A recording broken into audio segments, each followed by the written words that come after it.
Hello everybody. तो कैसे हैं आप लोग? उम्मीद करता हूँ आप लोग बहुत अच्छे होंगे। जैसा कि हम लोगों ने पहले डिस्कस कर चुका है चैप्टर नंबर 8 तक, ट्रिग्नोमेट्री तक, रियल नंबर से लेकर ट्रिग्नोमेट्री चैप्टर 8 तक हम लोगों ने डिस्कस कर चुका है कौन कौन से चैप्टर में कौन कौन सा क्वेश्चंस बहुत ज़्यादा इंपॉर्टेंट है। और हम आ चुके हैं अपने क्लास 10 के चैप्टर नंबर 9 की तरफ, जो कि आपका सम एप्लीकेशन ऑफ ट्रिग्नोमेट्री, जिसको कि हाइट एंड डिस्टेंस भी बोलते हैं इस चैप्टर को। अब इस चैप्टर में हम देखेंगे कौन कौन सा क्वेश्चंस बहुत ही ज़्यादा इंपॉर्टेंट है, रिपीटेड क्वेश्चन है जो आपका बोर्ड एग्जाम में आ सकता है और बहुत बार आया भी है। वैसे ये चैप्टर आप लोग एनसीईआरटी का बहुत ही छोटा चैप्टर है, एक ही एक्सरसाइज है इस चैप्टर में, एक्सरसाइज 9.1। 16 क्वेश्चन है इस एक्सरसाइज में, लेकिन 16 में से कुछ 4 या 5 क्वेश्चंस बहुत ही ज़्यादा इंपॉर्टेंट है। तो सबसे पहले चलते हैं अपने क्वेश्चन नंबर 7 की तरफ। क्वेश्चन नंबर 7 बहुत ही ज़्यादा इंपॉर्टेंट है। क्वेश्चन नंबर 7 ये बोल रहा है, from a point on the ground the angle of elevation of the bottom and the top of a transmission tower fixed at the top of a 20 metre high building are 45 degree and 60 degree.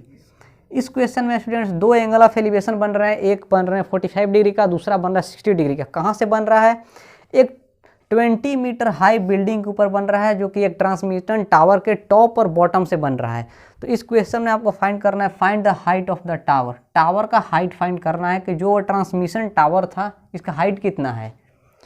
Next है आपका question number 9। ये भी बहुत ज़्यादा repeated question है। Question number 9, the angle of elevation of the top of a building from the foot of the tower is 30 degree and the angle of elevation of the top of the tower from the foot of the building is 60 degree if the tower is 50 meter high find the height of the building।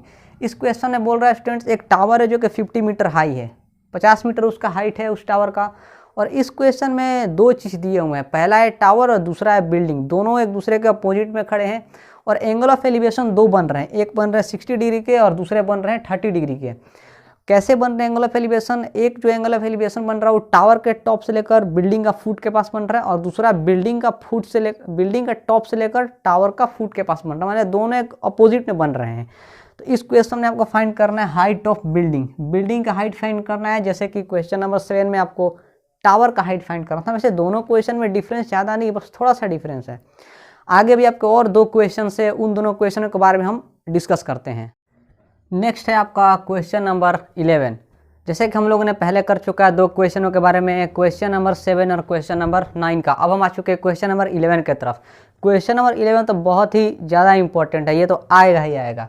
इसको देख लेते हैं। A TV tower stands vertically on a bank of canal. एक bank के ऊपर, जैसे मान लीजिए जो छोटा सा जो दिख रहा है ये एक बैंक है, कैनल है, इसके ऊपर एक टीवी टावर खड़ा है। ये जो है ये टीवी टावर है, ये खड़ा है। From a point on the other bank directly opposite the tower. और एक डायरेक्टली जो अपोजिट है, इस बैंक के अपोजिट में एक और टावर है जो कि यहाँ पर है।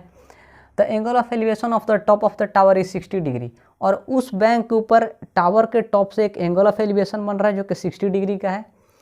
From the another point 20 metre away from this point on line joining this point to the foot of the tower the angle of elevation of the top of the tower is 30 degree. और एक और just इस 60 degree के पास जो जिस canal के ऊपर, जिस बैंक के ऊपर बन रहा है एक एंगल ऑफ एलिवेशन यहाँ टॉप से लेकर, वहीं जस्ट उसके 20 मीटर अवे यानी कि 20 मीटर के दूरी के बाद एक और यहाँ पर एक बैंक है, उसके ऊपर भी एक एंगल ऑफ एलिवेशन बन रहा है 30 डिग्री का, टावर का टॉप से लेकर उसका फुट के पास बन रहा है। तो angle of elevation of the top of the tower is 30 degree और यहाँ पर बन रहा है 30 डिग्री का angle. Find the height of the tower and width of the canal. तो बोल रहे हैं जो टीवी टावर था इसका हाइट कितना है और ये बी और सी का बीच का वेथ कितना है, इसका डिस्टेंस कितना है बीच का, ये आपको फाइंड करना है इस क्वेश्चन में। ये वाले फाइंड करना है और ये वाला आपको फाइंड करना है।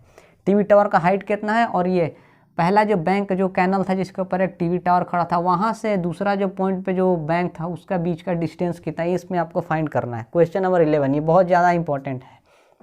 नेक्स्ट है आपका क्वेश्चन नंबर 13। क्वेश्चन नंबर 13 से, as observe from the top of a 75 metre high lighthouse from the sea level the angle of depression of two ships are 30 degree and 45 degree. The angle of depression की यहाँ बात किया जा रहा है। इस question में ये बोल रहे हैं स्टूडेंट्स, जैसे एक 75 मीटर हाइट यानी 75 मीटर का एक लाइट हाउस है, जैसे कि टावर था ना वैसे एक यहाँ पर 75 मीटर का एक लाइट हाउस है सी लेवल, यानी कि मान लो एक समुद्र में एक 75 मीटर का एक टावर खड़ा है, लाइट हाउस खड़ा है और उस समुद्र में दो शिप हैं जो दो गो नाव है जो उसमें फ्लोट कर रहे हैं। तो वो जो था, if one ship is exactly behind the other, और दोनों शिप जो थे ना वो एक ही साइड में फ्लोट कर रहे थे, यानी एक शिप के पीछे जस्ट उसके सेम डायरेक्शन में दूसरा शिप भी फ्लोट कर रहा था, same side of the light house, और वो लाइट हाउस के तरफ बढ़ रहे थे फ्लोट करते करते। Find the distance between the two ship, तो उन दोनों शिप के बीच का डिस्टेंस कितना था ये आपको फाइंड करना है। पहला शिप और दूसरा शिप का बीच का डिस्टेंस कितना है, और दूसरा शिप और टावर जो लाइट हाउस था उसका बीच का डिस्टेंस कितना है। और दो एंगल ऑफ डिप्रेशन बन रहा था टावर के टॉप से लेकर, यानी लाइट हाउस जो था ना इसका टॉप से लेकर दोनों बोट के ऊपर ऐसे बन रहा था। जैसे ये लाइट हाउस है और यहाँ पर एक बोट है और यहाँ पर एक बोट है, ये हमारे लाइट हाउस है। तो यहाँ पर से एक जो एंगल बन रहा है 45 डिग्री का, ये बन रहा है 30 डिग्री का। तो यहाँ से यहाँ तक का डिस्टेंस कितना होगा और यहाँ से यहाँ तक का डिस्टेंस कितना होगा, ये इस क्वेश्चन में पूछ रहा है आपसे। इस क्वेश्चन में आपको वही करना है। तो ये थे आपका क्वेश्चन नंबर 13 जो कि बहुत ही ज़्यादा इंपॉर्टेंट है। ये दो शिप वाला जो क्वेश्चन है 75 मीटर हाई लाइट हाउस के ऊपर से दोनों शिप के ऊपर एंगल ऑफ डिप्रेशन बन रहा है और दोनों शिप एक ही डायरेक्शन में मूव कर रहे हैं, दोनों एक दूसरे के सेम डायरेक्शन में है, लाइट हाउस की तरफ बढ़ रहे हैं दोनों शिप। तो ये थे आपके क्लास 10 के chapter number 9 some application of trigonometry यानी हाइट एंड डिस्टेंस चैप्टर्स के कुछ ऐसे 4 इंपॉर्टेंट क्वेश्चन जो कि बहुत ही ज़्यादा रिपीटेड क्वेश्चन है। क्वेश्चन नंबर 11 भी बहुत ज़्यादा इंपॉर्टेंट है। तो आई होप आप लोगों को बहुत अच्छा से क्लियर हो गया होगा इस क्वेश्चंस के बारे में। अच्छे से आप लोग प्रैक्टिस कीजिएगा इन चारों क्वेश्चनों को। अब चलते हैं, आज हम इतने लास्ट करते हैं चैप्टर नंबर 9 को। अब चलते हैं अगले वीडियो में क्लास 10 के चैप्टर नंबर 10 सर्कल की तरफ।